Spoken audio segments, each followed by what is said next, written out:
E aí, criativo, e aí, criativa, bem-vindos! Vamos aqui falar de um tema bacana hoje. Vamos aprender sobre fundamentos do design, sobre alinhamento, grids. Vambora, né? Vem comigo nessa aulinha rápida aqui e bem legal. Bom, começando, o alinhamento é um princípio eficaz na unificação da estética. Como nem sempre é possível manter todos os elementos fisicamente próximos, o princípio do alinhamento deixa claro ao leitor que, apesar de determinados objetos não estarem desagrupados, eles fazem parte da mesma composição. Então, o que isso significa, né? Significa que, por mais que eu tenha numa arte elementos que não estejam agrupados, porém, eles ao todo, eles se unificam e fazem parte da mesma arte. Deu para entender? Deu para sacar mais ou menos? Aqui, ó. Vamos fazer aqui um quadrado aqui. E criar um círculo aqui, ó. Então aqui, como que isso aplica? Eu tenho dois elementos aqui diferentes. Eu tenho um quadrado e tenho um círculo. Apesar deles não serem iguais e não estarem aqui... deixa eu só colocar do mesmo tamanho. Apesar deles não serem iguais, como vocês podem ver, eles fazem parte da mesma arte, que seria a nossa arte aqui. Então não é preciso que um elemento ou outro seja igual para fazer parte da mesma composição. Deu para entender esse fundamento? Então vamos aqui agora, ó. Vamos falar de layout e composição. Esses dois elementos são considerados a base do design por conta da ordem e do sentido que eles dão aos seus projetos. Você sabia disso? Geralmente associados a texto, na realidade eles podem ser aplicados a outros formatos como design ou web design. Eu vou te mostrar agora, se liga aí, ó, na dica, eu vou te mostrar 5 princípios do design na diagramação que vão servir como base para você compreender outros 99. Brincadeira, gente, é só 5 princípios aqui. Então vamos falar dos 5 princípios aqui. O primeiro princípio, um princípio que todo design iniciante deve assim ter, é falar da proximidade. O que seria a proximidade? São diferentes tipos de relação entre o conteúdo exposto, agrupado ou separado, há diferentes elementos que compõem. Quando você aplica no princípio, o seu trabalho adquire um maior descanso visual, princípio da Gestalt. Então, em outras palavras, vamos aqui para a nossa tela de novo. O que seria esse princípio da proximidade? Aqui, vamos aplicar um texto aqui rapidinho, para eu demonstrar na prática para vocês o princípio da proximidade. Nem vou escrever nada, só vou deixar esse texto aqui, ó. Vamos só diminuir, vamos aplicar esses 4 aqui. Isso aqui vai ser um quadrante de texto, só para a gente entender. Vou só diminuir aqui.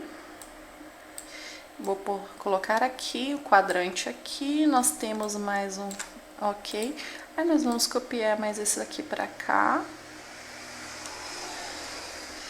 E vamos fazer 4 quadradinhos ali. Vamos lá.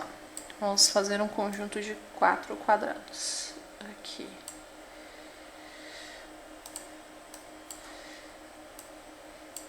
Só acabar aqui, eu já explico para vocês o princípio aqui da proximidade para vocês, tá? Aqui. Peraí que um ali ficou desalinhado.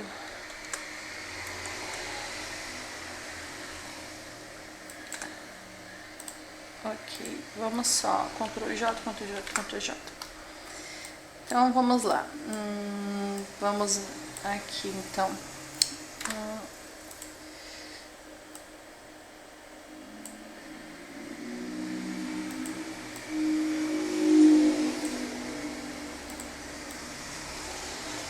Então, a gente aqui, ó, nós temos Deixa eu só agrupar isso aqui pra gente poder explicar. Então vamos explicar aqui, ó, dentro do princípio aqui da proximidade aqui.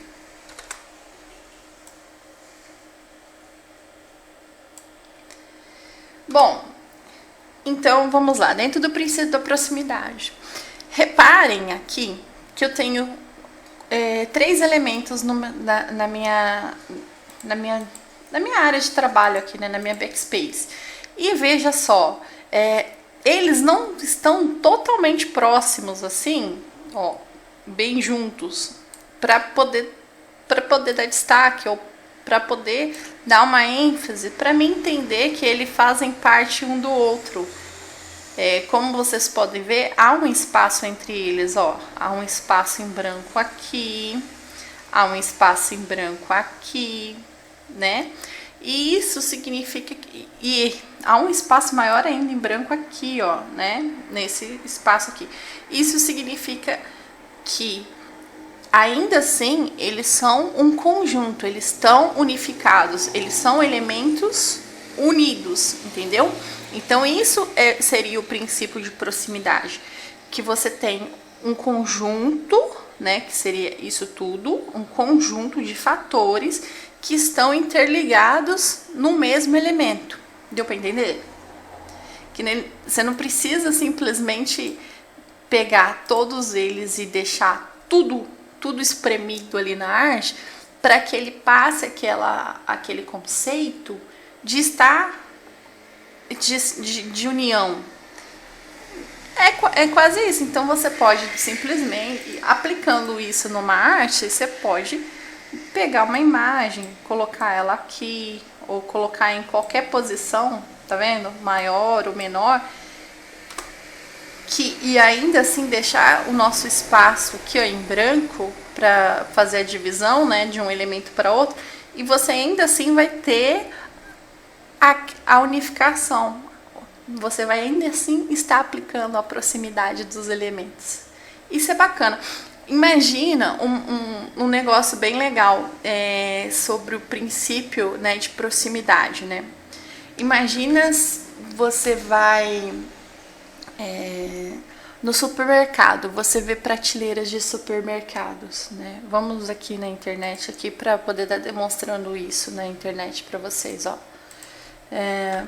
Prateleira supermercado. Então tá, vamos pegar aqui a foto da prateleira de supermercado. Essa aqui, por exemplo. Aqui, como vocês podem ver, essa imagem aqui, deixa eu só visualizar a imagem, abrir imagem Ultra Guia. Veja bem essa imagem, por exemplo. Aqui está a Gestalt, o princípio de proximidade aplicado na prática. Como vocês podem ver, elementos do mesmo tamanho estão alinhados, ó, o alinhamento aqui, ó, tá vendo? Na mesma figura. Ó, elementos menores alinhados, tudo alinhados, né? Então, eles são próximos e tudo que são iguais, todos os elementos iguais estão alinhados um abaixo do outro, entendeu? Isso é um princípio de proximidade de Gestalt aplicado na prática.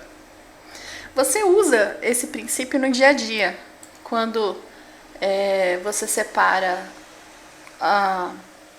suas coisas, por exemplo, dentro do armário. Aqui outro princípio de proximidade aplicado na prática, tá vendo? Ó?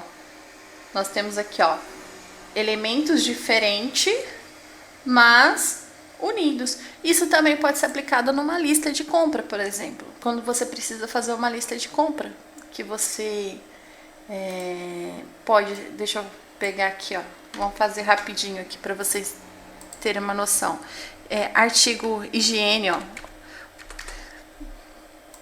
Se você aplicar esse princípio numa lista, ó, põe aí açúcar, café, aí a gente põe aqui embaixo café e vai. Imagine que você tem um monte de artigo, só vou pôr esses dois aqui, ó, imagine que você tem um monte de artigo assim, tudo embaixo do outro. Fica mais fácil você ler uma lista assim, ou ficaria mais fácil você ler uma lista assim, ó, higiene. Aí você põe aqui um ponto de higiene. E aí você põe aqui, ó, papel.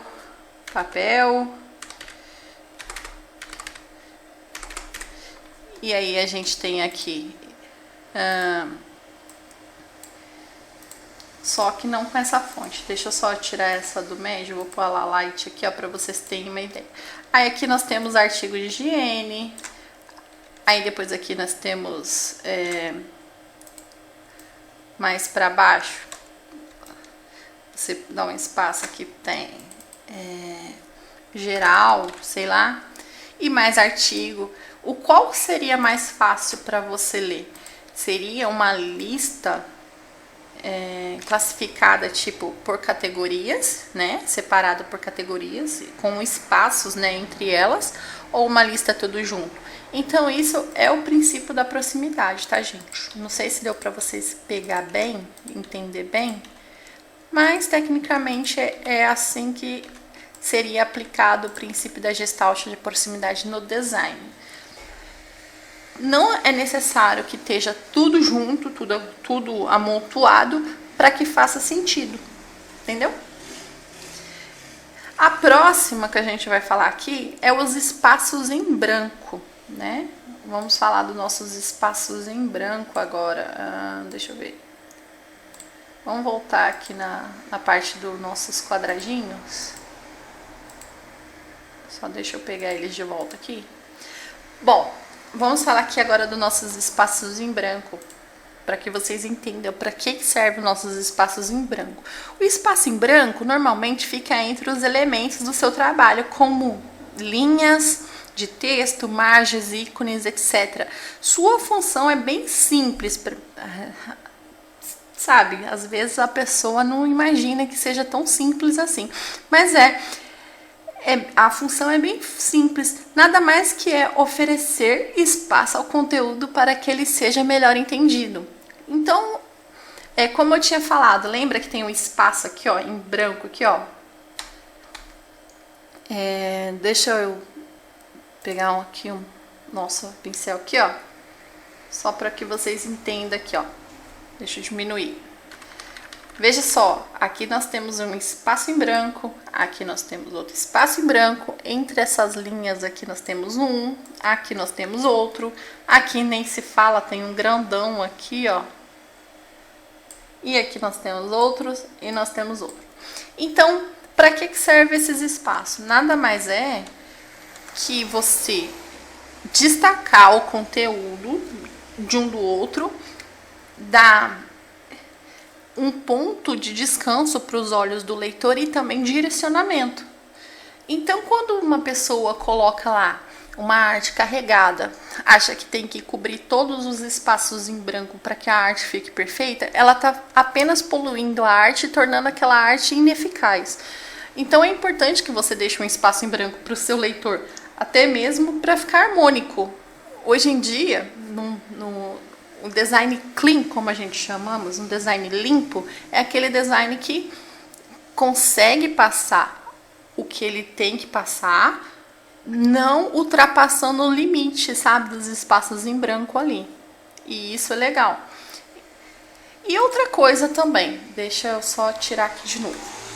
Você tem que pensar o seguinte: o algoritmo do Facebook, do Instagram, ele funciona da seguinte maneira. Ele tem uma regra de 20% de texto. Então, uma arte que contém mais de 20% de texto é considerada uma arte poluída pelo algoritmo lá. Então, o que seria isso? Ó, viu que eu separei nosso quadrado da nossa arte aqui em 4, né? Então, cada quadradinho desse equivale a 25%. Ah, mas peraí, 25% seria um quadrante, né? Para poder totalizar 100% da arte. Então, aqui nós temos 25%, nessa outra aqui a gente teria 25%, aqui nós teríamos 25% e 25% para totalizar 100% da área da arte. Tá conseguindo entender? Então, se eu só posso ter 25% na arte, então o que seria? Seria isso aqui, ó, gente, ó. Seria um quadrante só desse, ó. Então o Facebook, eu teria que ter um quadrante e já preenchi. Então eu poderia usar 25% de texto aqui, ou aqui, ou aqui, independente, mas eu teria que ter 25% só de uma área de texto. Para aqui seria o certo, né? Claro que isso não é aplicado seguido à risca pelos designers. A gente ultrapassa esses 25%, correndo ainda o risco do Facebook não entregar o nosso material, nosso conteúdo. Mas tecnicamente é isso. Então, a gente tem que muito ficar atento a isso, sobre esses 25%, para você não encher de texto. Uma arte para social media, ela não é um livro, ela não é um jornal, ela não é uma revista. Ela é uma arte, uma peça visual que a imagem tem que impactar de forma a chamar a atenção. O que é? A imagem chama a atenção do seu leitor para prender a atenção dele para o nosso texto, para os nossos 25% de texto, para levar o nosso leitor direcionar o nosso leitor até um outro conteúdo, seja a nossa página, seja a nossa loja, seja o que for, entendeu, gente? Então, você não tem que fazer, não é uma regra fazer uma bíblia numa arte de 1200 ou 1080 por 1080, né? Isso muitas vezes acaba que, em vez de você tá passando informação ali, a pessoa ela desiste de ler no segundo parágrafo, porque as pessoas são visuais. Então, como já dizia, uma imagem fala mais que 1000 palavras. Então, as peças gráficas, as peças digitais, elas têm que ser visual. Você tem que ganhar o seu cliente pelo visual. E o texto seria mais mesmo para informar, né? Se você quiser passar alguma informação ali, seja de data, seja de produto, seja de preço, né? Mas, primeiramente, você vai conquistar o seu cliente pelos olhos, pelo visual. E outra regra aqui, gente, que eu vejo muito design iniciante pecando. Títulos. Eu uso fontes bold para título. Fonte bold para título, né? Fonte bold para título, porque são fontes que dá destaque. Fontes geralmente médio, semi-bold, light para subtítulo. São fontes mais, assim, que fazem um contraste, né? Que a gente vai falar sobre contraste também mais pra frente. Então, aqui seria uma fonte mais fininha, né? Para subtítulo. E na parte aqui de baixo, né? Que seria o escrito, também a gente seguiria o mesmo da fonte ali, né? Do subtítulo, né? Continuando, seguindo a repetição da fonte do subtítulo, porque você não vai colocar uma fonte bold no meio da informação, né? Que é a info do seu produto, a não ser que você queira dar um destaque. Quando o assunto dar destaque, aí você pode fazer o destaque da seguinte forma, usando o bold, né? Que seria a fonte mais cheinha, pode fazer pela cor, pelo tamanho, entendeu? Tudo aí sim é permitido usar. Nesse caso você aplica, né, essa regra só quando você for utilizar um elemento de destaque para alguma coisa da sua arte, daí sim você usa esse bold aí, essa coisa para chamar a atenção do seu leitor. E até mesmo também para direcionamento, né? Então, seguindo aqui, gente. A gente já falou dos espaços em brancos, né? E agora a gente vai falar sobre alinhamento, né? Que esses são o terceiro item aqui da nossa lista de 5. O alinhamento organiza o conteúdo em formato específico para melhorar sua visualização. Mantenha a proporção entre as margens e o espaço usado. Então, para falar do alinhamento aqui, o que a gente vai fazer? Vamos continuar seguindo esse coisa aqui, ó, do título aqui. Gente, imagina que aqui, ó, deixa eu só apagar a nossa linha guia aqui, remover a linha guia. Imagina que essa arte eu vou fazer um quadrado aqui de 50 pixels por 50. Deixa eu só pintar ele. Deixa eu pintar ele aqui. Vocês já viram quando vocês vão mandar material para a gráfica e que eles têm uma sangria? Então, na arte, tecnicamente na arte não funciona diferente. Deixa eu só fazer o grid aqui. Eu costumo usar esse alinhamento aqui, ó, gente, ó. Não sei se dá dando para ver a linha guia aí, mas esse é o alinhamento que eu uso, ó. 50 pixels aqui, ó. Então, nessa parte aqui seria a minha parte de corte, minha sangria. Então, eu nunca vou ultrapassar essa área aqui de sangria com texto, nem com imagem, nem com... Com imagem até ultrapasso, mas com texto eu nunca vou ultrapassar. Então, o que eu posso usar disso aqui? Eu sei que isso aqui, essa sangria, ela vai me dar um norte para mim alinhar tudo aqui, ó. Eu sei que os textos geralmente os títulos são geralmente alinhados ao centro, como eu também posso alinhar à esquerda, à direita. E eu vou falar sobre o alinhamento aqui. Então, o subtítulo, a gente sempre vai alinhar ele dessa forma aqui, ó. Tá vendo, ó? Veja só. Isso é uma regra? Não. Tem design que alinha assim, isso não é uma regra, mas eu prefiro fazer dessa forma. Aí varia como você gosta de fazer, mas lembre-se que se for fazer um título, um subtítulo, tente alinhar ele certinho aqui assim. Você pode alinhar tanto à esquerda quanto à direita, né? Fazendo aqui, ó. Aí no caso aqui seria dessa forma assim. Entendeu? E a info você sempre alinha junto com o título, nunca ultrapassando, tá? As linhas do título ali. Tente sempre seguir o padrão, tá vendo? Então, continuando aqui. Existem 3 tipos básicos de alinhamento, como eu estava falando para vocês. E para melhorar a nossa noção acerca deles, precisamos entender a mensagem que cada um deles passa. Você sabe o que significa os alinhamentos? Qual é a mensagem que os alinhamentos passam na arte?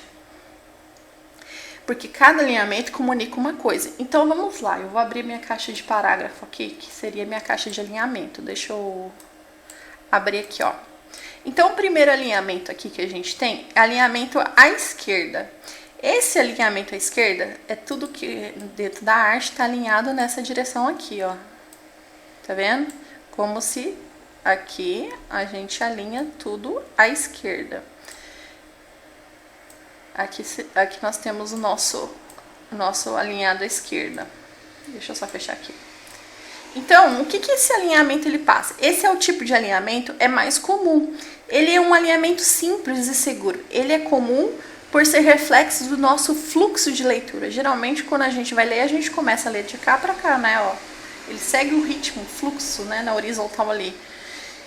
E onde as palavras fluem da esquerda para a direita e de cima para baixo. É justamente essa mensagem que esse tipo de alinhamento passa. Então, esse alinhamento, a mensagem que passa é que a leitura vai começar aqui e vai continuar na próxima linha fazendo esse, né, esquema aqui, né? Sempre vai ser na horizontal. Essa é a mensagem que ele passa. Ele é um alinhamento seguro, comum e pode ser conhecido também como irregular, né? Irregular à esquerda, à direita, porque é à medida que o texto possui uma linha bem definida ao lado esquerdo e o seu lado direito fica irregular. Então, o que acontece? Conforme nós vamos alinhando aqui, você pode ver que vai ficando totalmente irregular a parte direita aqui. Então, é isso que o alinhamento à esquerda representa. Uma forma contínua, né, de um texto contínuo na horizontal, né, onde ele começa a ler. A parte da próxima aqui é alinhamento, vamos falar sobre alinhamento à direita. Ao contrário da esquerda, ele é alinhado tudo aqui, ó, na parte direita, né, que seria isso aqui. Alinhamento à direita, assim, ó. tudo alinhado à direita. Este alinhamento é o oposto do anterior, logo a mensagem que ele passa é algo disruptivo, muitas vezes usado para criar contraste de direção em legenda de marcha, levando em consideração que o parágrafo esteja alinhado à esquerda. Então quer dizer sim, ele serve para a gente criar uma legenda. Se o meu título, meu subtítulo tá ali alinhado, né, à direita, quer dizer, à esquerda, né? Errei aqui. Se o meu título subtítulo tá alinhado à esquerda e eu quero fazer um contraste, porque eu quero que a pessoa que depois que acabe veja que aqui é algo importante, eu posso deixar essa mensagem aqui alinhada à direita, entendeu? Para mim fazer o oposto, né, daquilo ali de cima. Então eu acabo criando um contraste no alinhamento, porque eu sei que assim que termina isso daqui, o importante vai estar aqui. Entendeu? Deu para entender? E da mesma forma como o anterior, o alinhamento à direita possui a irregularidade, mas do lado esquerdo. Então quer dizer que se eu alinho tudo aqui, aqui vai ficar todo irregular, né? Então vamos pro próximo, que é alinhamento ao centro, né? Que seria tudo alinhado aqui, desta forma. Alinhamento ao centro. Aí, tudo alinhado ao centro. Então, esse tipo de alinhamento é bem comum para títulos, chamados, e diferente dos dois anteriores, este tem regularidade dos dois lados, tanto quanto do esquerdo e quanto do direito. Então, o alinhamento esquerdo a gente geralmente usa para título. Seria aqui, ó, bold título, né? A gente usa muito alinhamento ao centro para o título. Não é comum você ver esse alinhamento à esquerda, ao centro para informação. É só para título e subtítulo. A gente usa muito isso para subtítulo e título. A mensagem que esse alinhamento passa é de requinte, formalidade, mas precisa ser usado com moderação, né? Porque por muitas vezes deixa o texto maçante. E esse tipo de alinhamento é muito usado em convite de casamento, em prece para advogado. Enquanto estiver estudando os tipos de alinhamento, é importante usar apenas um por layout, mesmo que seja possível aplicar todos na mesma arte. Então não é legal você ficar tipo fazendo a festa do alinhamento numa arte. Se você vai usar o título aqui, ó, no centro, tenta usar o subtítulo também no centro e a info na esquerda. No máximo use dois tipos de alinhamento. Ou use assim, também o subtítulo pode ser usado assim, né? Agora, sair usando, fazendo, eu faço aqui no centro, aqui eu faço no centro, aí o próximo eu faço aqui na esquerda, aqui eu faço na direita. Acaba não ficando legal, acaba ficando uma bagunça, né? Se você for fazer o alinhamento do título ali, faz aqui também e use apenas aqui assim. No máximo 3 e olha lá, né? Então, deu para entender até aí como que funciona o alinhamento? Tem alguma dúvida? Se tiver dúvida, coloca aí nos comentários. O próximo passo do nosso item se chama-se contraste e hierarquia. O que seria o contraste e hierarquia aqui? Então, vamos lá. Vou fazer de novo 2 quadrados para a gente poder estar demonstrando isso. Deixa eu só pintar eles aqui para a gente estar demonstrando a hierarquia de contraste.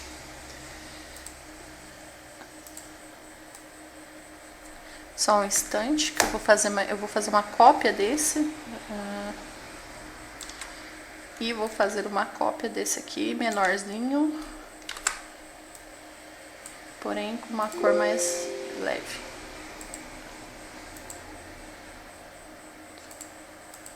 Só um instante.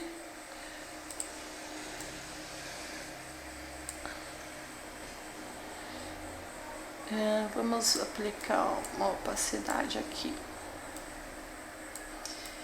Então tá, vamos lá. Então, Esse recurso é útil quando se trata de destacar um elemento importante dentro do projeto. Há muitas maneiras de conseguir isso. Por exemplo, através de diversos estilos de fonte. Você pode fazer um contraste, quer ver? Usando combinação de fonte. Que nem aqui, ó. Eu posso simplesmente, eu estou usando a Montserrat. Eu posso usar a Gotham aqui, ó. Vamos lá, Montserrat. A Gotham. Vamos pôr o Gotham Bold. Ó, Gotham Bold ficou quase igual a Montserrat. Vamos pôr. Você veja que nas famílias de fonte tem vários tipos de tipografia, ó. Que já serve para que eu possa fazer justamente essa combinação de contraste. Quer ver? Vamos lá, a Gotham. Pronto.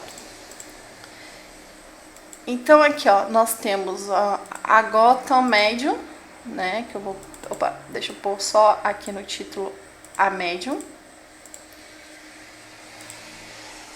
E temos a Montserrat Gold ali, ó. Então veja que nós criamos aqui o que seria um contraste, né?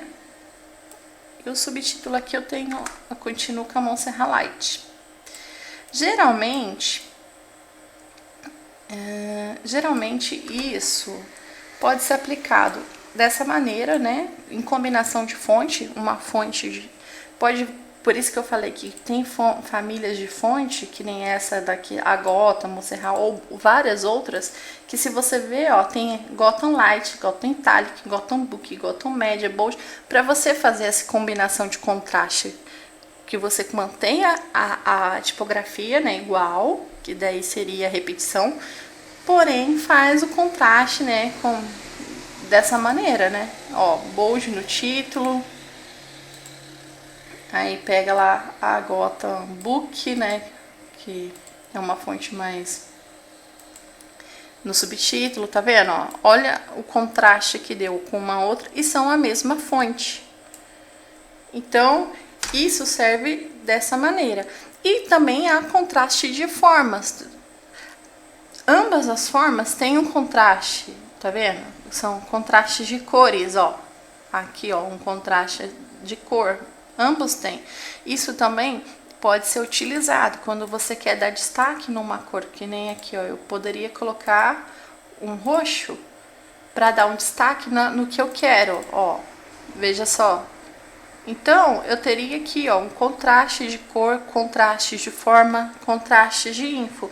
São diferentes estilos de fonte, pode ser aplicado, tamanho e cor. Juntos, eles facilitam a navegação, né, a navegação dos espectadores dentro do conteúdo. Isso se aplica aos seus trabalhos, para quem pode ver. Então isso é legal porque eu posso, tipo, direcionar, quando eu quero fazer um direcionamento do meu leitor para o que eu quero que ele leia, eu posso estar aplicando isso, eu posso aplicar uma forma aqui. Se eu aplicasse um quadradinho aqui, ó, ou um triângulo, supomos que eu aplique um triângulo aqui, uma forma geométrica nessa parte, uma seta. Eu tô fazendo o quê? Eu tô fazendo o direcionamento do meu leitor. Eu tô falando pro meu leitor que o meu texto começa nessa parte aqui, ó.